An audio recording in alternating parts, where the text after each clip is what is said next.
Blue moon, you saw me standing alone, without a dream in my heart, without a love of my own. Blue moon, you knew just what I was there for. You heard me saying a prayer for someone I really could care for.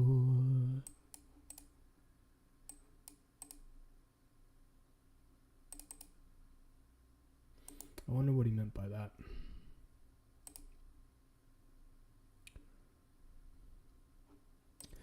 I'm reading about Grigory Perelman, I don't know how to pronounce his last name. The guy who solved the Poincare conjecture.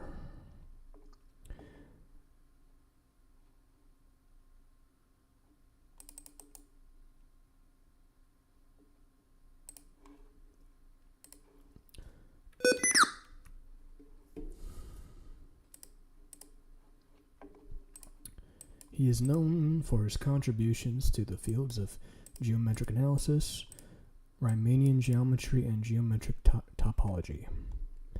So this guy he spent 7 to 8 years of his life trying to solve this one problem. And he gave a few lectures and he just disappeared from the public because he's a good man, I guess. He quit mathematics by 2006, and his one comment why he quit math was because as long as I was not conspicuous, I had a choice, which is interesting. It's an interesting statement. I think what he means by that is that he wasn't.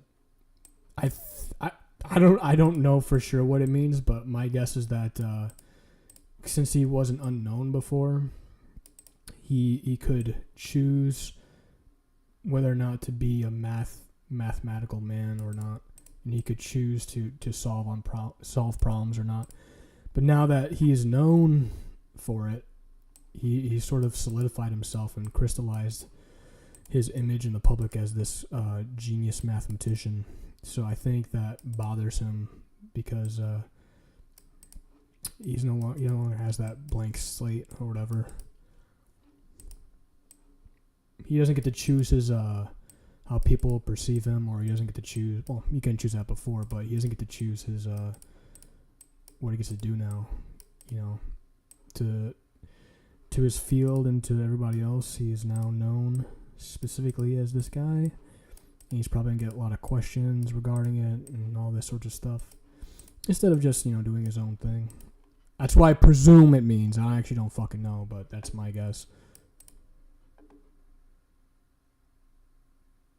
Because when you get popular, you suddenly are self-conscious and aware of yourself too much, and that can be detrimental to your freedom. Because any kind of fame, if you ever notice, people who get famous, they start to they have a what's it called, a street cred, or this legacy, or this perception in the public that they have to uphold. They have to uphold their look to people.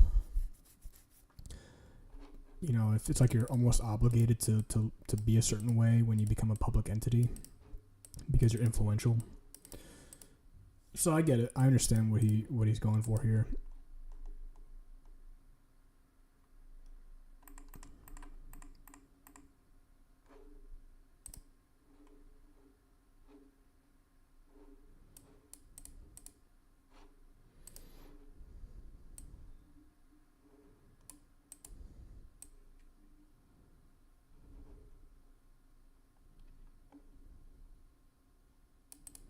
Okay, there's more to the quote. Maybe this will enlighten us a little bit. He says, as long as I was not conspicuous, I had a choice. Either to make some ugly thing, or if I didn't do this kind of thing, to be treated as a pet. Now when I become a very conspicuous person, I cannot stay a pet and say nothing. That is why I had to quit. Interesting. That's an interesting choice of words. Treat as a pet.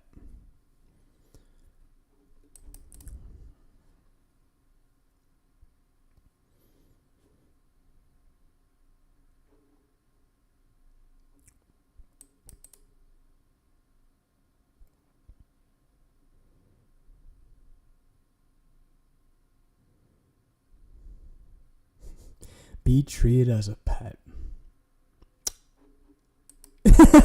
I don't think I've ever. That's such a weird ultimatum he put for himself. Either to make some ugly thing, or if I didn't do this kind of thing, to be treated as a pet. Almost sounds like a riddle.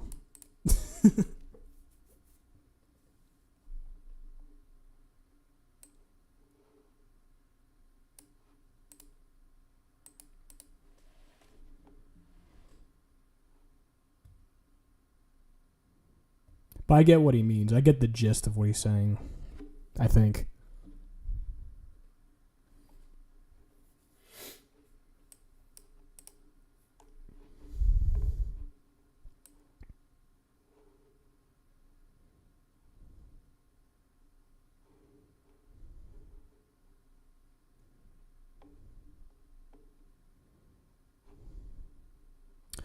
You know, when it comes to math, it feels more abstract than practical sometimes. I'm not sure what some of these solutions to these problems, if they have any real world applications. You know, it just feels like it's like a game almost. I don't know. My screen just turned very dark blue all of a sudden.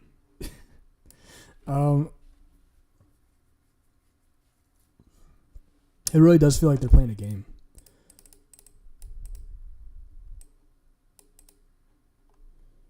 And only they know the specific rules because they're so good at it by nature. In 2014, Russian media reported that Perlman was working in the field of nanotechnology in Sweden. Shortly thereafter, however, he was spotted again in his native hometown of St. Petersburg. Russian media speculated that he periodically visits his sister in Sweden while living in St. Petersburg and taking care of his elderly mother. Perlman has avoided journalists and other members of the media.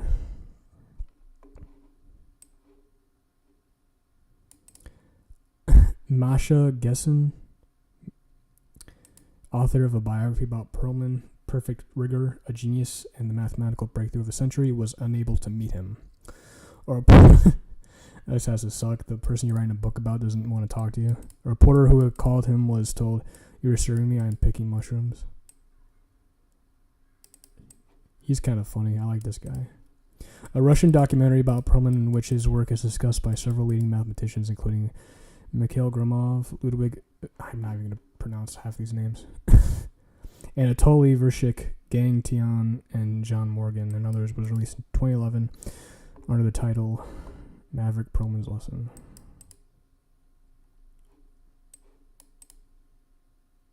So there's not been much published about him since like the 2010s, it looks like.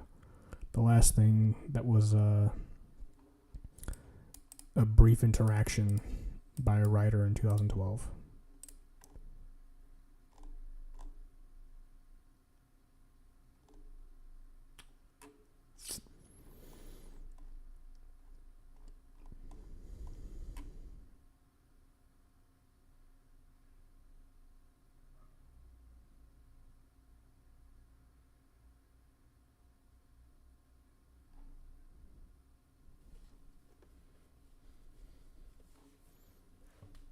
Eccentric Rasputin. Funny.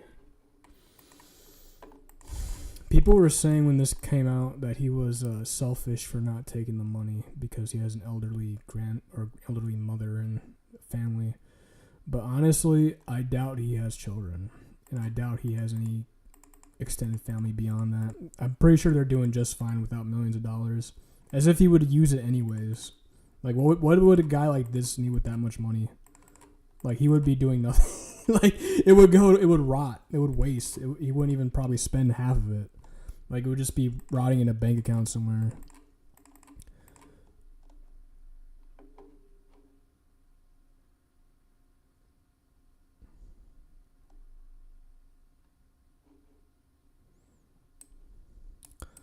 He was born June 13th, 1966. So he's 59. Sometimes I forget how old. Well, it feels like they're young but old at the same time. 59. 1966. I feel like they should be older than that. I don't know why.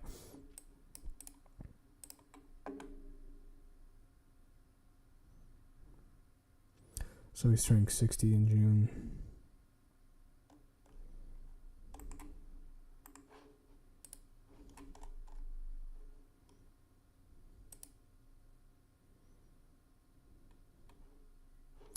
Gotta love the reclusive men. It's good, you know. It's respectable, in my opinion. It's respectable as a man to be in solitude and enjoy it. I can almost guarantee you this guy's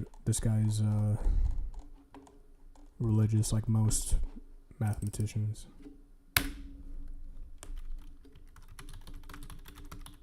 Because they have abstract brains.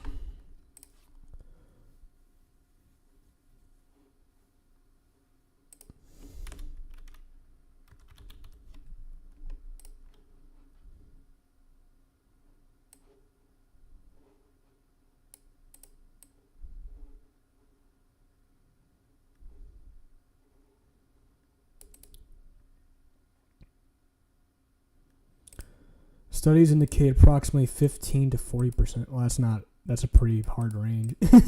15 to 40% of mathematicians believe in God, whereas in some elite science groups that number is under 10%.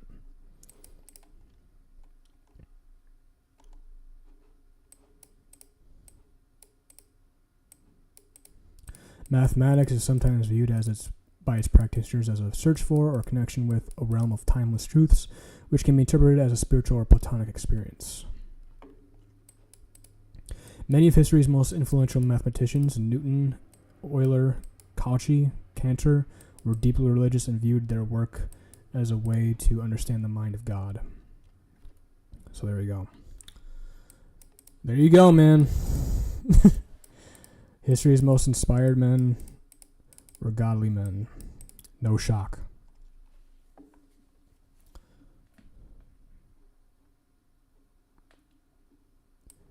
Yeah, some mathematicians may not practice a formal religion, but express spiritual belief in a transcendent, orderly universe, often described as a belief in the book or an ideal set of proofs.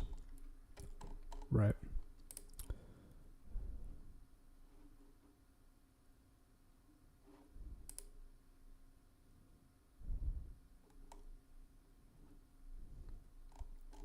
Physics, too. A lot of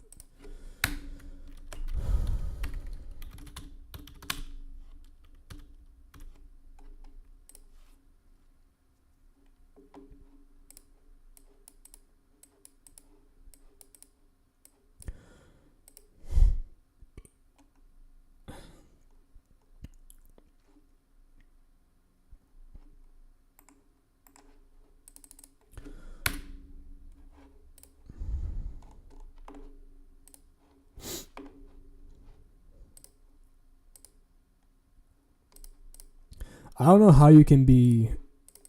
I gotta show you guys something funny that I read in my chemistry book. It was by Linus Pauling. It kind of, I don't know why. It was just really funny. But I gotta show you it.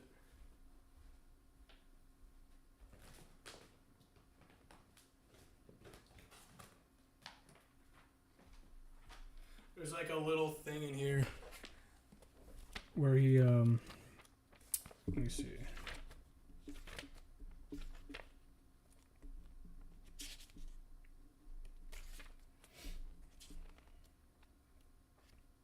Where's it at? Where's it at? Here it is. Check this out. Okay. The explanation of electricity and magnetism.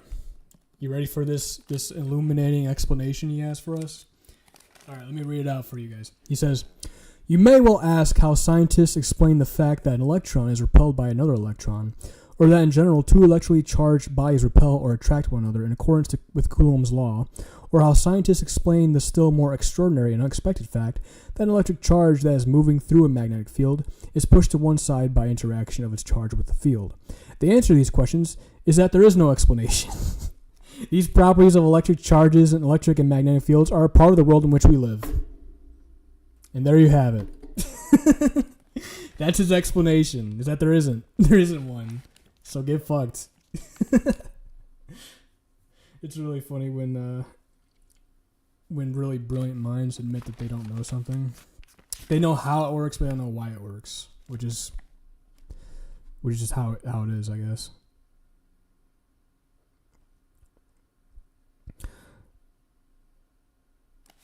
But yeah, I just want to show that.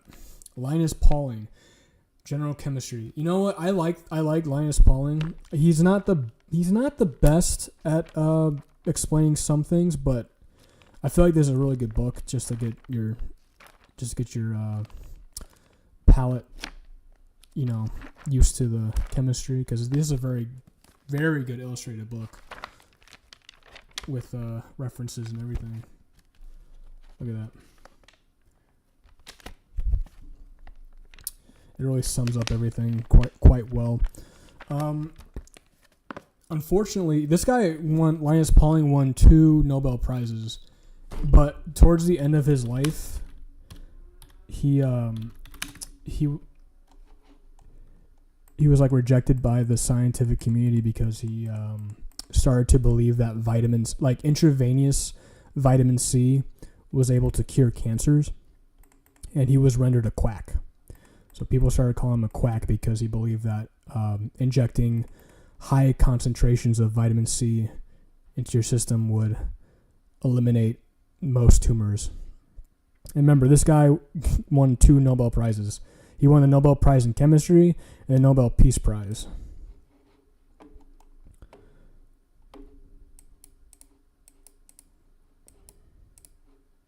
Two undivided Nobel Prizes, Chemistry 1954 for research into the nature of the chemical bond, and Peace 1962 for his campaign against nuclear weapon testing. His extensive, diverse accolades span chemistry, medicine, and humanitarian efforts.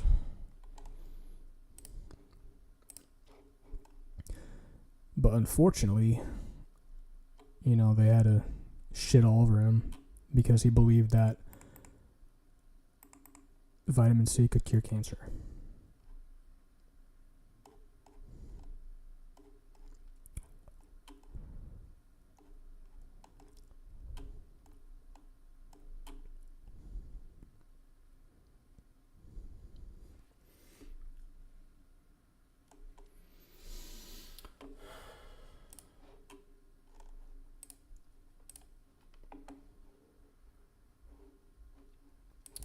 Linus Pauling, 1901 to 1984, a 2-time Nobel laureate, famously advocated for high-dose vitamin C to treat the common cold, cancer, and cardiovascular disease.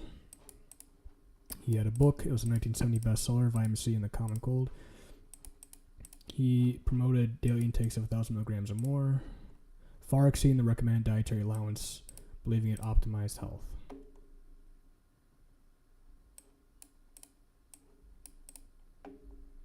While Pauling's ideas gained massive public popularity, they were largely dismissed by the medical establishment at the time due to a lack of rigorous, controlled trial evidence supporting his claims.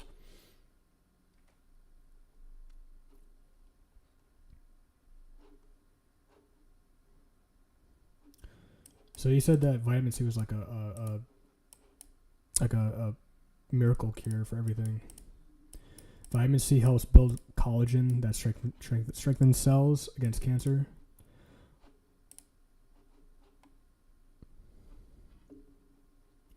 While also helping to create an enzyme that can stop the breakdown of healthy tissue.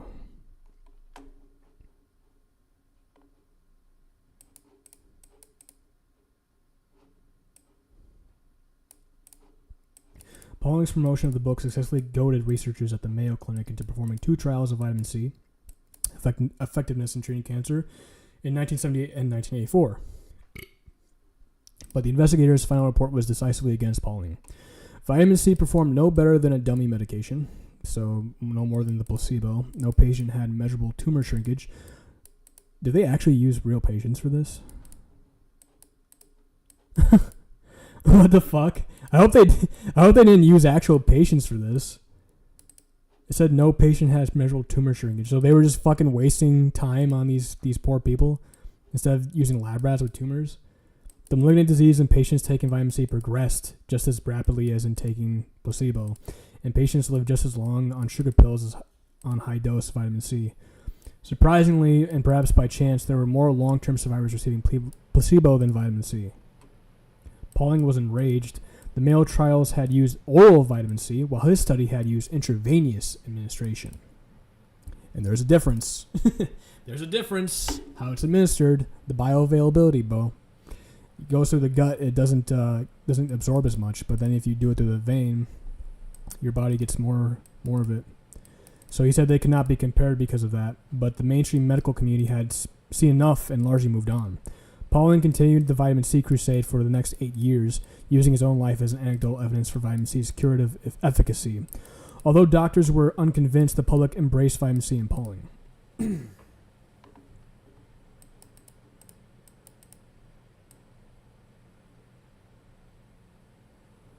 Oh my God. In 1993, during a lecture at the University of California, Berkeley, Pauling announced to the crowd auditorium that he had prostate cancer but suffered none of the usual side effects from chemotherapy because of the whopping 18 grams of vitamin C supplements he consumed daily, equivalent to eating about 360 oranges. And a year later, he died. So...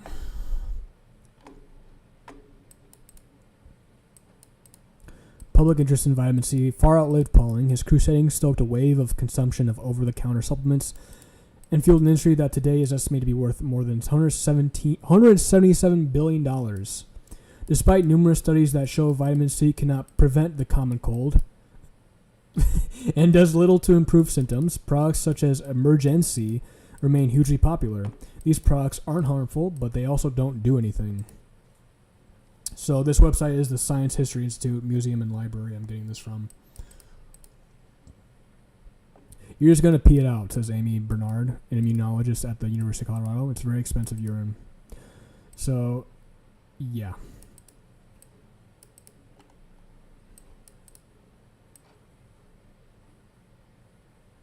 I wonder if there's ever been more studies regarding the intravenous vitamin C for tumors. Because they've only had done 2 studies with it.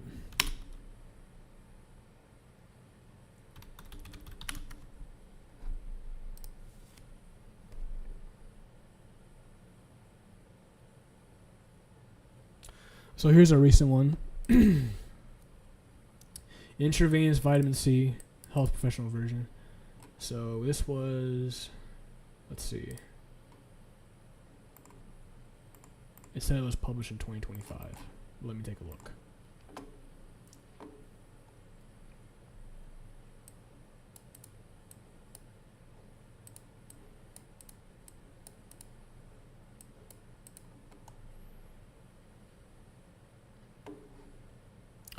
Case series and observational studies from the 1970s of patients with cancer who received IV vitamin C seem to indicate a clinical benefit. 2 early randomized placebo-controlled trials that used oral vitamin C without IV vitamin C noted no significant differences between the ascorbate-treated and placebo-treated groups for symptoms, performance status, or survival. Laboratory studies have reported that IV vitamin C has redox properties and decreased cell proliferation in prostate, pancreatic, hepatocellular, colon, mesothelioma, and neuroblastoma cell lines. So there was a decrease in cell proliferation of these cancers. IV vitamin C has been generally well tolerated in clinical trials. IV administration of vitamin C of doses over 500 milligrams produces much higher blood concentrations of ascorbate than oral administration of the same dose. The use of IV vitamin C alone as ascorbate versus ascorbate formulations plus certain standard cancer therapies have been shown to be well tolerated in clinical trials. 2 studies that use IV vitamin C in patients with cancer reported improved quality of life and decreases in cancer-related toxicities. Although early observations from preclinical and clinical trials of IV vitamin C with and without conventional cancer therapies appear promising and the therapy well tolerated, these studies have several limitations due to lack of rigor in trial design. Okay, so there's something there, I guess.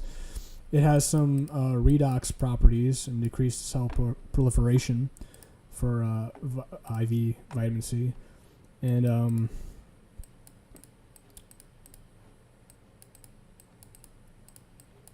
improved quality of life, decrease in toxicity.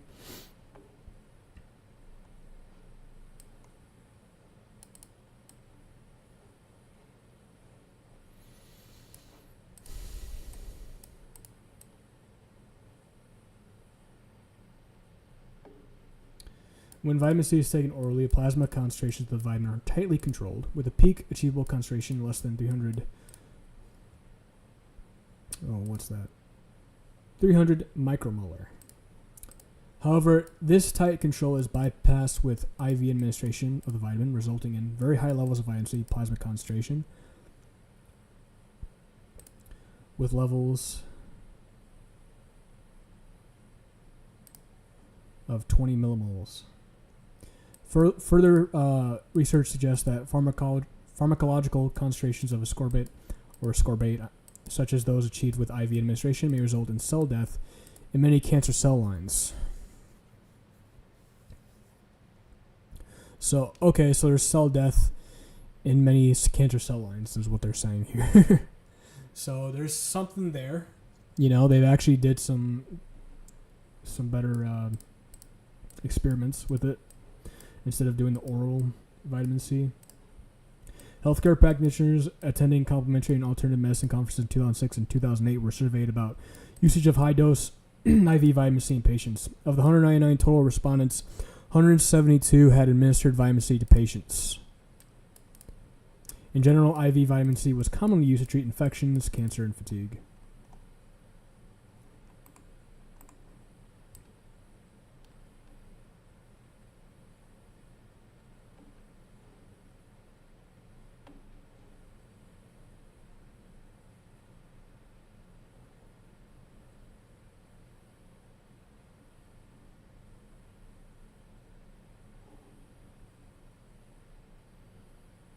Okay, here we go. Several studies. So here's the mechanism and how it works for the ascorbic acid to destroy cancer cell lines. Several studies have demonstrated that in vitro direct cytotoxic effect of ascorbic acid on various types of cancer cells is mediated through a chemical reaction that generates hydrogen peroxide. Treating colon cancer cells with 2 micromoles to 3 micromoles of ascorbic acid resulted in downregulation of specificity protein, transcription factors, iron metabolism disruption, and SP-regulated genes involved in cancer progression. So there's a down. So when you, he's vindicated. Fucking Linus Pauling is vindicated. You hear that, folks? It actually does work. Treating colon cancer cells with very small amounts of ascorbic acid. Or not really small amounts, it's large amounts, to downregulate of specificity protein, transcription factors, iron metabolism disruption, and SP-regulated genes. So that's what kills the cancer progression. One study suggests that ascorbate-mediated prostate cancer cell death may occur through activation of an autophagy pathway. That's another thing that's been blowing up recently is autophagy. When you fast, your cells start to eat themselves for energy. So that would include cancer cells, cell death. Data from a 2018 study demonstrated that labile iron and hydrogen peroxide play important roles in the mechanism of selective toxicity of ascorbate and induction of oxidative DNA damage / cancer cell death. Another in vitro study found that ascorbic acid killed colorectal cancer cells with KRAS and BRAF mutations by inhibiting the enzyme glyceraldehyde 3-phosphate dehydrogenase. Dude, this is like an actual remedy. like this is an actual good remedy, and it doesn't really harm the patient as much as like chemotherapy or radiation therapy does. Differences in chemosensitivity to ascorbic treatment in breast cancer cell lines may depend on expression of the sodium-dependent vitamin C transporter 2, SVCT-2. Research has suggested that pharmacological doses of ascorbic acid enhance the effects of the following: arsenic trioxide on ovarian cancer cells, gemcitabine, I don't know how to pronounce that, on pancreatic cell lines, a combination treatment of gemcitabine and epicloquethin 3-gallate on the mesothelioma cells.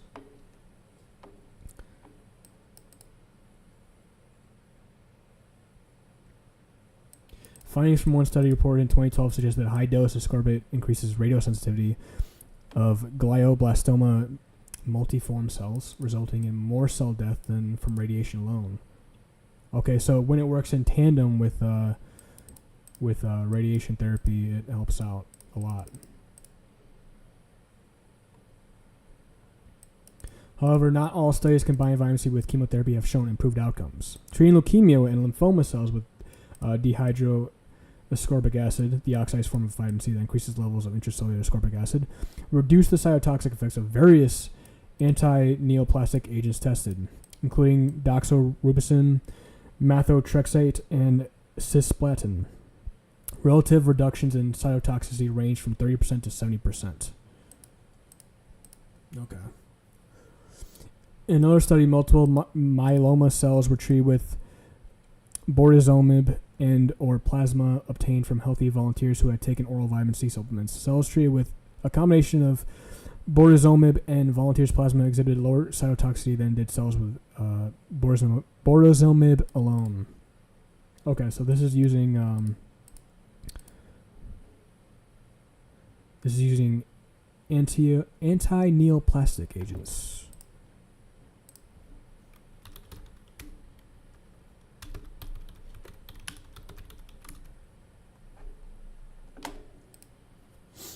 So these are the chemotherapy drugs.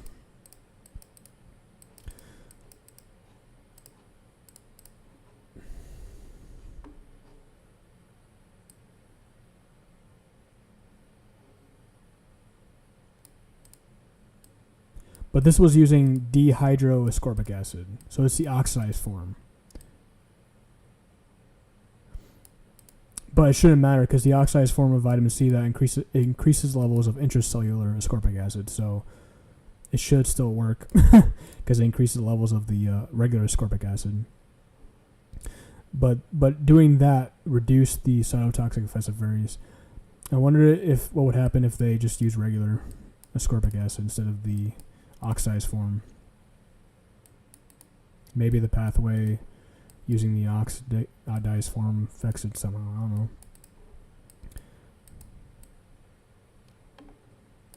Range from 30 to 70%. 70% is a lot. Like that's quite a range. 30 to 70%.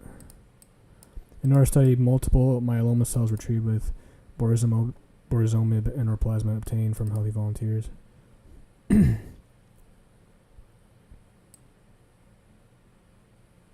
Well, they were using that second study with the myeloma cells. They took oral vitamin C supplements, so that's not intravenous. So that's kind of, can throw that one away.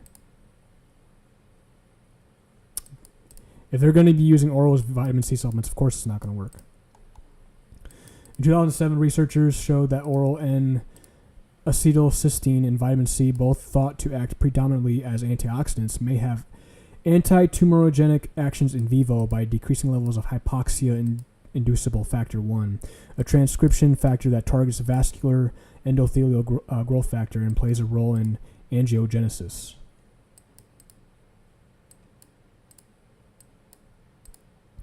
N-acetylcysteine. Let me take a look at that.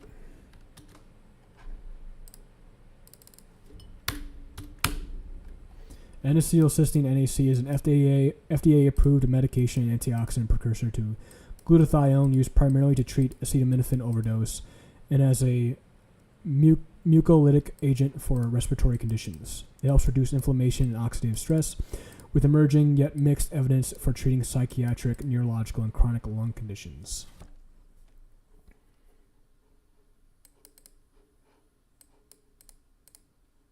Acetaminophen overdose is what's used to treat, and as a mucolytic agent for respiratory conditions.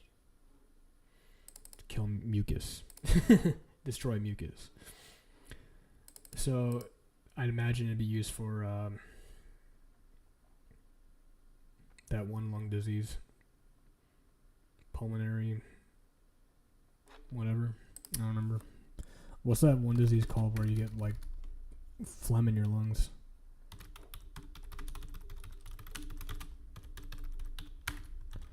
Because it's an autoimmune disease. Cystic fibrosis. So NAC and acetylcysteine would be used for like something like that.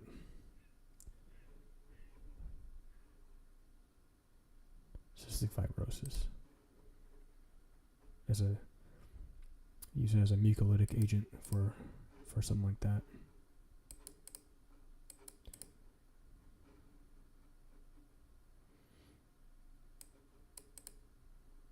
And it can be used as a psychiatric drug too. That's weird. Neurological.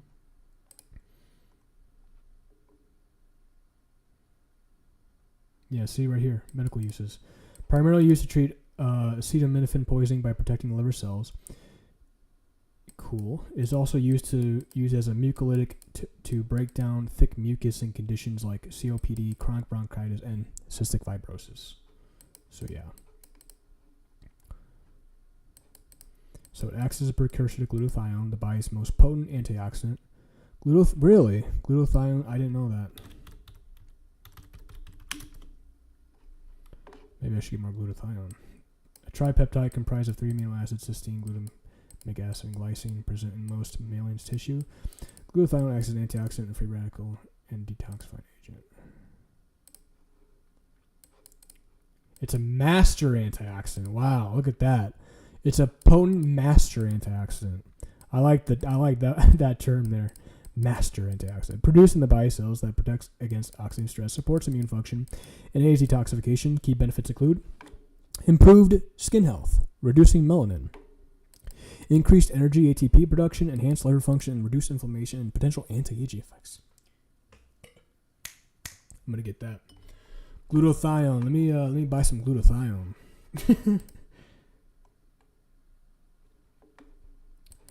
So as the body's primary antioxidant, it neutralizes free radicals, reducing oxidative stress that cause cell damage, wrinkles, and aging. Detoxification support. It plays a crucial role in the liver to break down and remove toxins, heavy metals, and drugs from the body.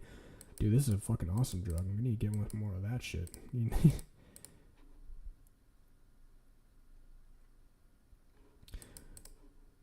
Immune system modulation supports the function of natural killer cells and T cells, which are crucial for defending against infections and reducing inflammation. What's today's date?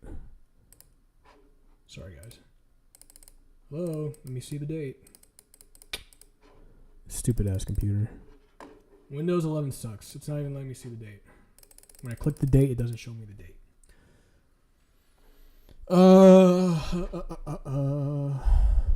I'm in a flow state right now. Okay.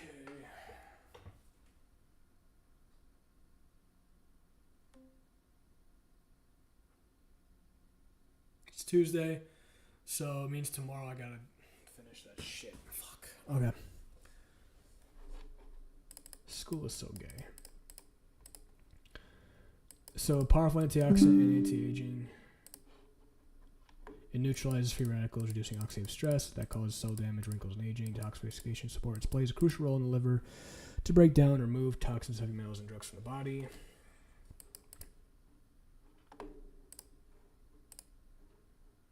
Okay, where are we? I kind of got off track a little bit. I was looking up acetylcysteine.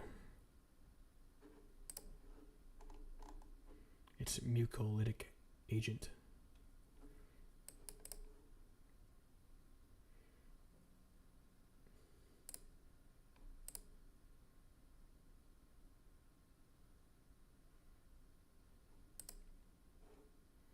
Okay, so back to vitamin C. In 2007, researchers showed that oral N-acetylcysteine and vitamin C, both thought to act predominantly as antioxidants, may have anti-tumorigenic actions in vivo.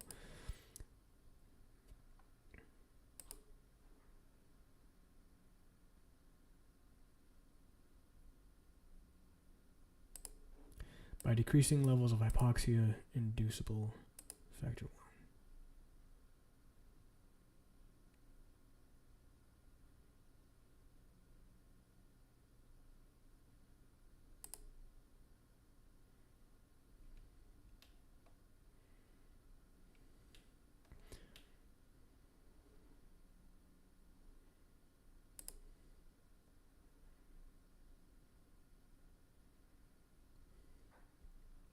Blood vessel formation. Tumor angiogenesis is the growth of new blood vessels that tumors need to grow.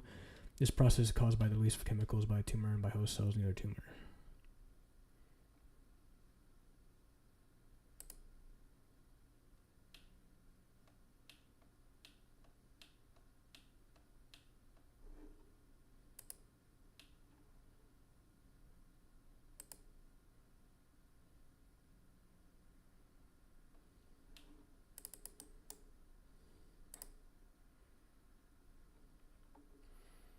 So if you take oral vitamin C with N-acetylcysteine, it may have anti-tumorigenic actions in vivo.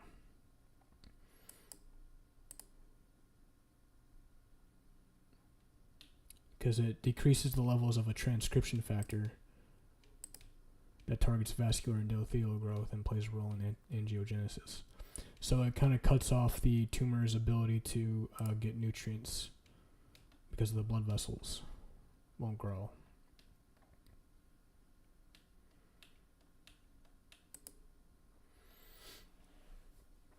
That's cool.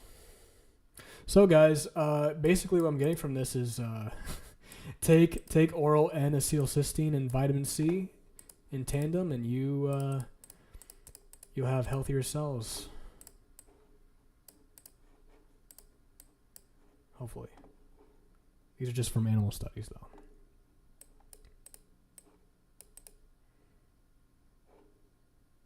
Studies have demonstrated tumor growth inhibition after treatment with pharmacological ascorbate in animal models with the following: pancreatic cancer, liver cancer, prostate cancer, sarcoma, mesothelioma, and ovarian cancer. The effects of parenterally administered ascorbic acid in combination with standard treatments in tumors have been investigated. In a mouse model of pancreatic cancer, the combination of gemcitabine, 30 or 60 milligrams or per kilogram every 4 days, and intraperitoneal injection of ascorbate, 4 grams per kilogram daily, resulted in greater decreases in tumor volume and weight compared with gemcitabine treatment alone. So when you take these chemotherapy drugs along with some vitamin C injections, it actually helps decrease the tumor volume. That's pretty cool. Like, see, people think Linus Pauling was a quack, but no, these idiots just were. They did the wrong experiments. They were giving them oral vitamin C instead of intravenous. So of course the bioavailability wouldn't have been enough to affect the cells. But that's awesome, dude. You kidding me? Praise God. Okay.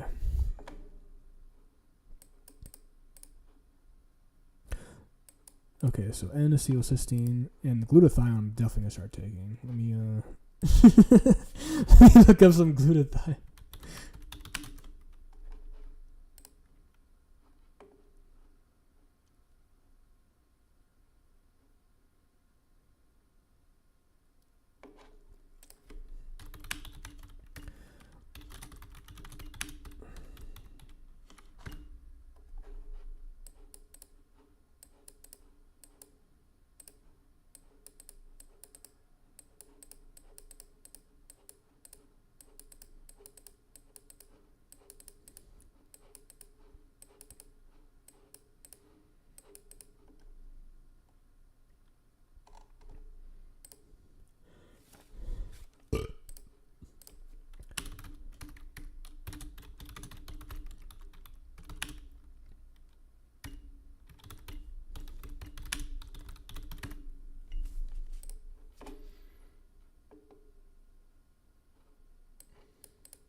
God, okay. It's not giving me the. It's okay.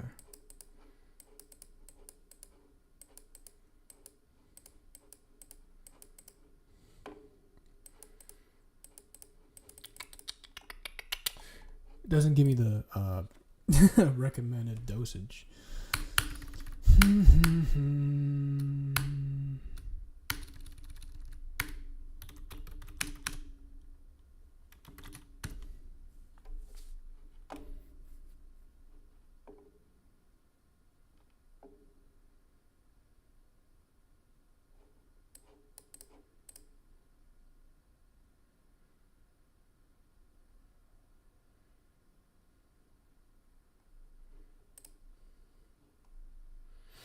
The two big antioxidant things that I know of are melatonin and glutathione now because of what I just read.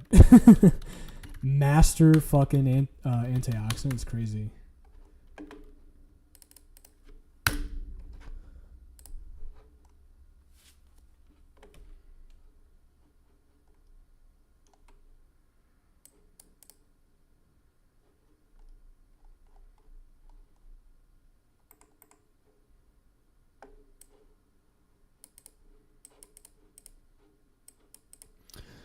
Glutathione dosage. Skin whitening. What the fuck? It whitens your skin? What? Excuse me?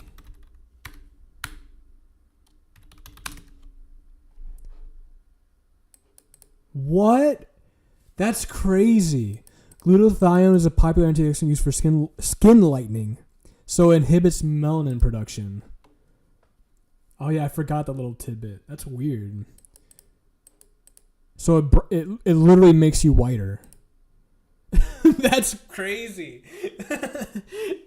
Dude, what? Wow. So if you want to become white, just take 250 to 500 milligrams a day of glutathione pills. It reduces the melanin index and lightens skin tone. Wow. Dude, that's wild. I just want to take it for the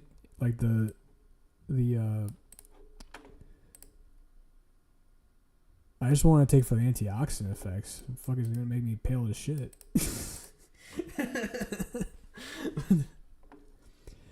Okay, so the administration routes include intravenous. It's highly controversial and risky.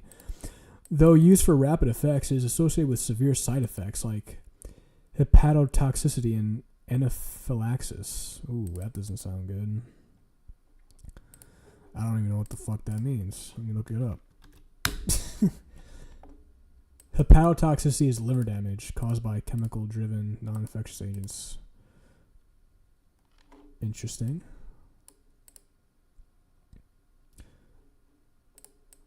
But I thought a precursor to glutathione was N-acetylcysteine. I thought N-acetylcysteine was supposed to protect your liver from damage.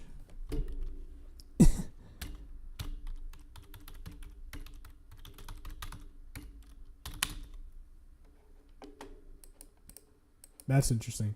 So the precursor to the precursor to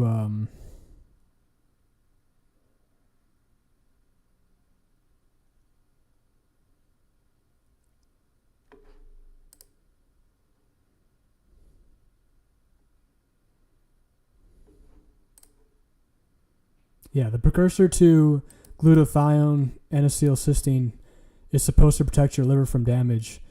But if you take too much glutathione intravenously, it could cause your liver some damage. It's kind of funny. Okay.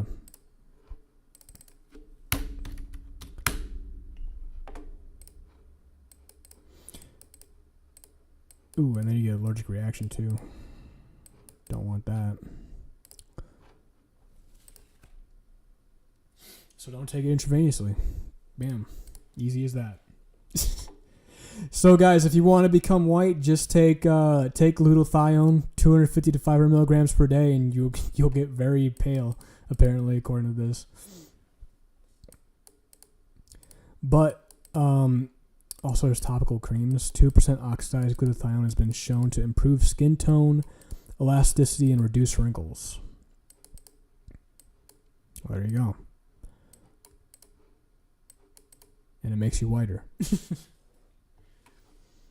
Evidence is limited, with some studies showing minimal or only partial skin whitening on certain body parts, while others show no significant difference from placebos. Well, I don't want to fucking make my skin whiter. I just want the fucking benefits of the antioxidants. That's why I mainly go for.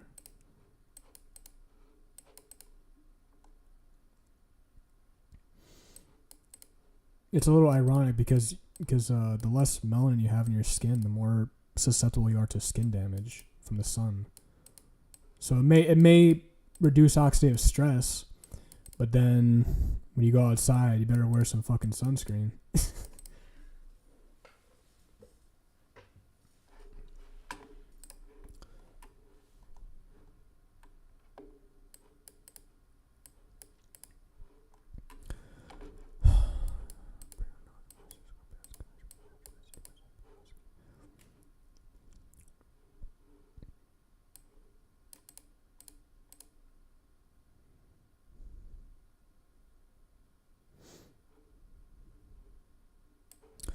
So, yeah, basically what I'm getting from this is just if you take intravenous ascorbic acid or vitamin C,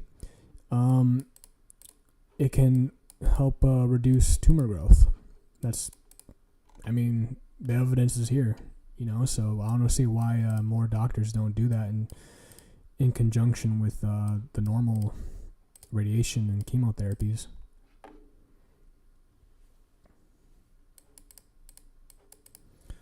My name is Pauling. How are you going to call a guy who got 2 Nobel Prizes in his lifetime? Most people don't even get 1. How are you going to call him a quack? Come on now. He's been vindicated. These new studies clearly show that there is efficacy towards vitamin C treatment. Intravenous vitamin C treatment.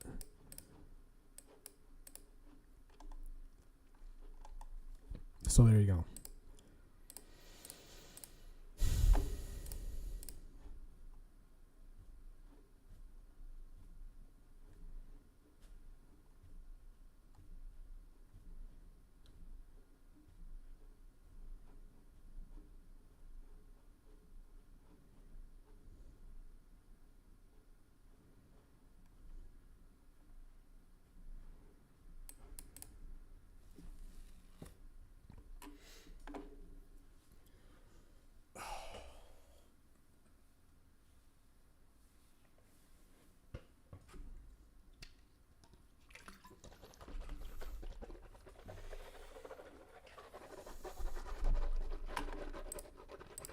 Time for me to do the last little stupid ass thing for homework that I don't care about.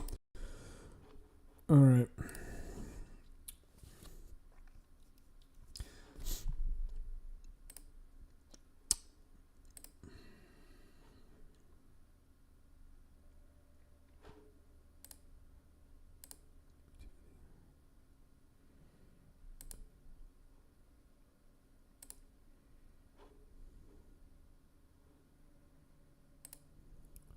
Hey class. Welcome to week 3. Project 1, do it, start class. Hey class, something like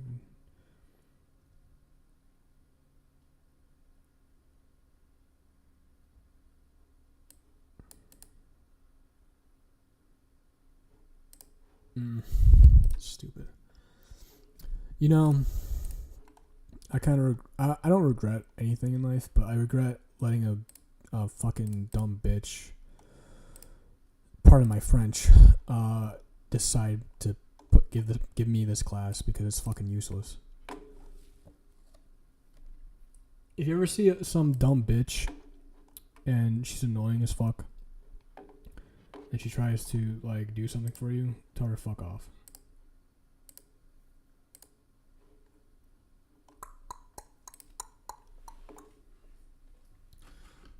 Whenever you do something, especially when it comes to your lifestyle or anything like that, never ever let someone else decide for you what to do. Always fucking take the fucking reins and don't trust anybody. Just fucking just learn how to do it yourself. That's kind of how I've had to maneuver through life, is learning how to do everything myself, pretty much. Because people are fucking useless. But oh well, you live and you learn.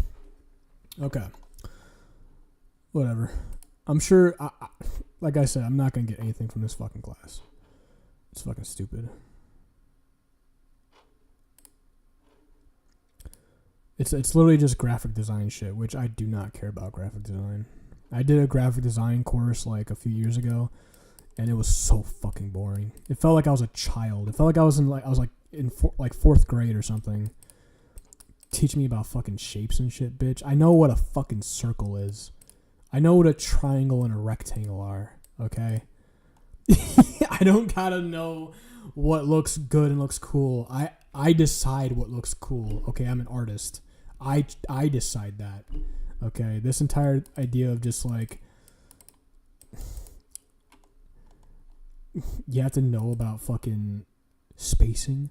You gotta know how to use spacing and negative space. Like, dude, I've known how to do that since I was 6. Okay, this is not fucking new mind blowing information.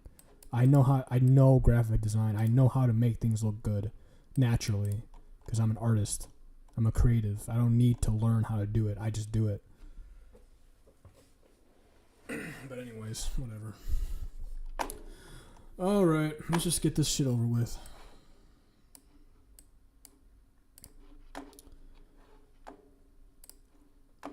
I feel like I feel very powerful recently. I don't know why. I feel like extremely powerful. I feel like I've been like my energy levels have been through the fucking roof. Like I've been working out crazy. Like my workouts have like gone up substantially. All right. Let me take my fucking sleep pills real quick. Cause I need to be in bed by 9:30. My little melatonin L-theanine that I gotta take. Says you gotta take it 30 minutes before bed.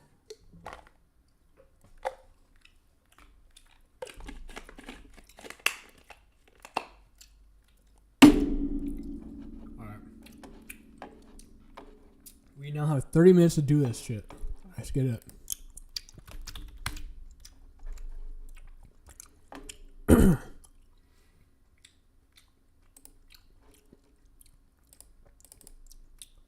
I should have did this yesterday, but I was too tired, so I said fuck it.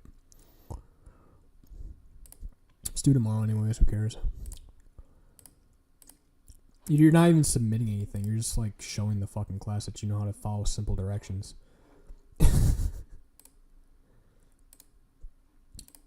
Look what I can do. I can read. I can read. How do I exit the fucking prototype thing?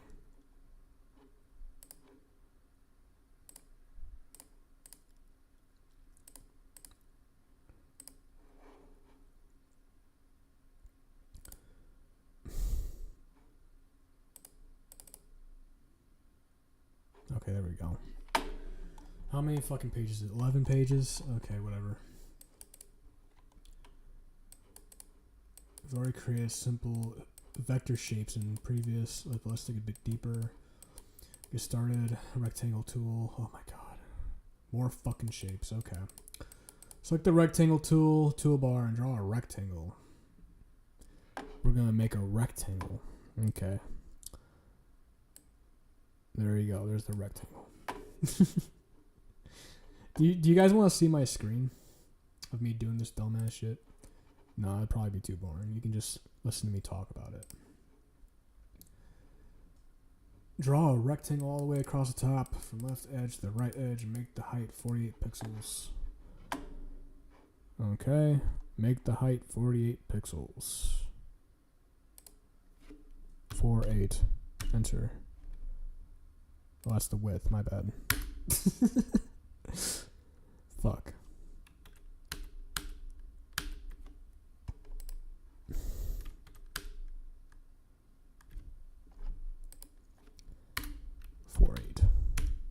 Okay. Then set the fill color to that. I need to work on my website, bro. I haven't been doing my my website in a few days. I gotta get back on it before I forget how to do HTML. Before I forget how to do HTML, guys. I don't want to do that. HTML is so easy. I love HTML. If you zoom in enough on the rectangle, then when you hover the mouse over it, you can see the white dots appear on the corners. When you're done, I don't want to return the corners to the original pointed shape. Yeah, I'm not going to fuck with that. Thank you.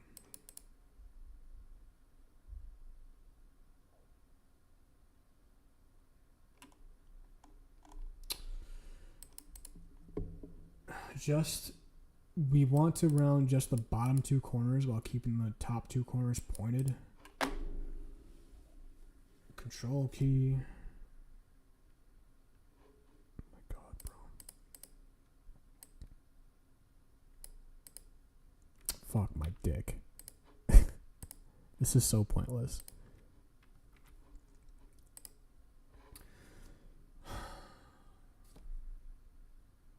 Hold the control key while dragging each of the bottom two corner handles one at a time until the value is 10.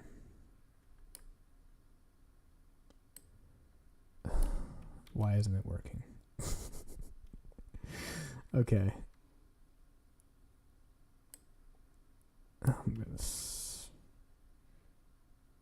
I'm holding the control key. It's not doing what it's supposed to, though.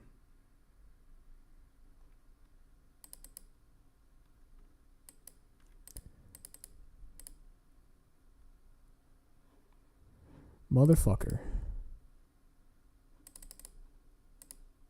I'm about to bash my brains in. I hate doing shit like this, bro. I really do. I really hate doing stuff like this. Like, it makes me feel like a slave. Follow directions. How about I follow my own directions? That's how I... You think fucking dudes of the past followed directions? No, they did their own thing and they're fucking amazing. Oh my god. This is a waste of my time. Total waste of my time.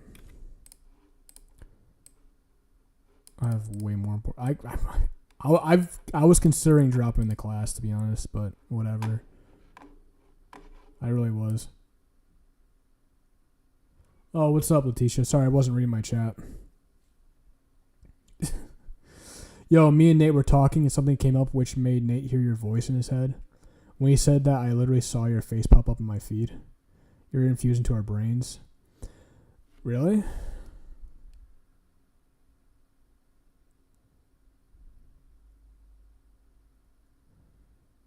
Oh, well, that's because you guys are connected to me now.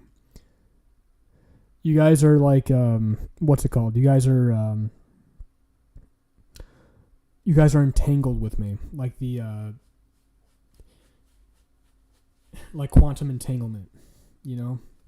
Now that you guys have interacted with me for so long, you're now entangled with me.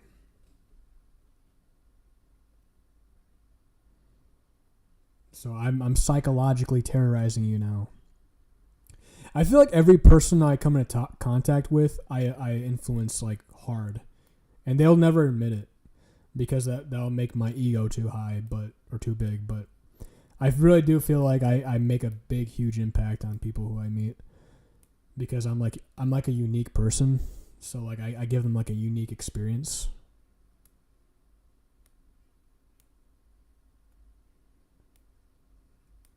Hey, how are you, Tazzy? You're looking so strong. He giggles. How? Wow, I always love watching your live streams. You're so cool. Kill yourself. Okay. In a video game. I forgot I have to say that for Twitch. Okay.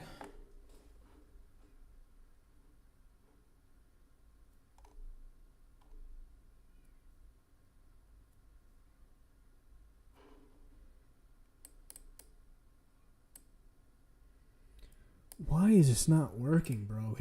I fucking hate when people they make it vague on purpose so that way you can like fuck around with this for too long. If they were direct and concise with their directions and what they want from you, it wouldn't be this fucking hard. I wouldn't have to keep clicking on every little thing and being like, what does this do? Like, they do that shit on purpose just to fuck with you. So you can finagle around, waste your time. You know, I don't give a fuck enough to do this. I really don't. I really don't. Fuck it.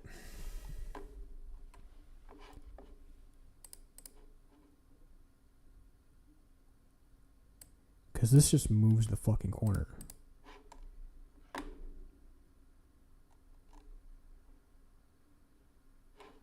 They want me to zoom in on the fucking thing. I don't even know how to fucking zoom in, dickhead. How do you expect me to zoom in on something? Oh my god. Okay, I zoomed in on it. It still doesn't work. If you zoom in enough on the rectangle, okay, I'm doing that. I couldn't be any fucking more closer to the fucking triangle. And it's still nothing, so fuck you. We're skipping that part. I don't give a fuck.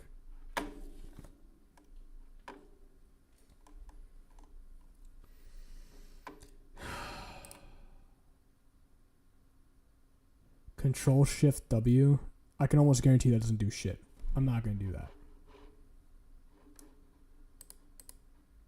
You don't even know what I'm doing right now.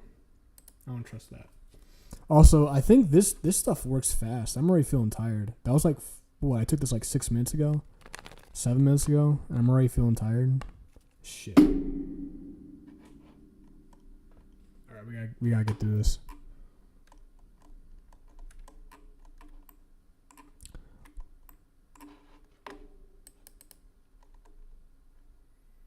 Is that a shadow below the icon bar?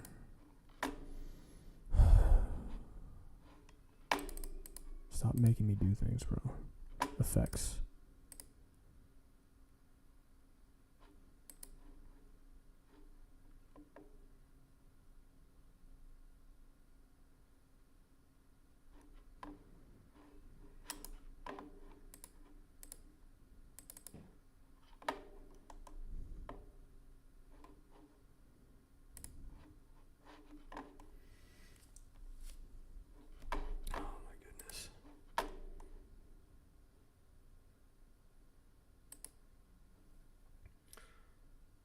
X is 0. Y is 2. Blur is 6. Spread is 0. Okay, great. Opacity is 35%. Okay, bro. There you go. You may want to zoom in on the circle. Fuck, I'm only on page 4. Dude. 6, 7. There was a kid at the restaurant I was at saying that shit. He was like 4 years old. Are you guys 4 years old? Heightened cortisol levels. I'm not even stressed. I can't be stressed. I just took melatonin. I'm tired now. I'm just annoyed. Slightly.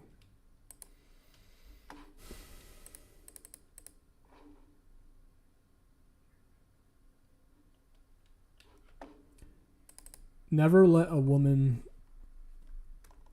make any decision for you in life. Ever. Ever. That's rule number 1, bro.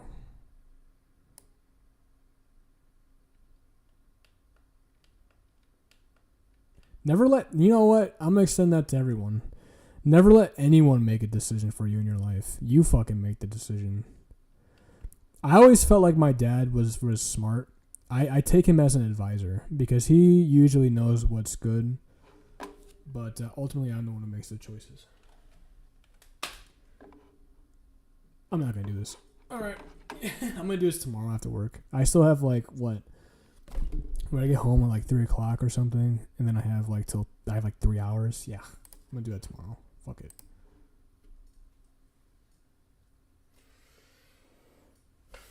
Sleepy time? It's going to be sleepy time, yeah. You're right. It is going to be sleepy time. I'm just going to do this tomorrow before we have to submit it. By the way, guys, you know that glutathione makes your skin whiter? It has powerful oxidant effects. And it reduces melanin in your skin. I went to the park and there were kids saying brain rot terminology in Spammy 67. Isn't that weird? It's like a global thing. Like, you're in Brazil and I'm in America. Like, this is not just like a weird isolated thing. It's like all over the globe. That just goes to show you how powerful like internet culture is now. It's not... Internet culture is the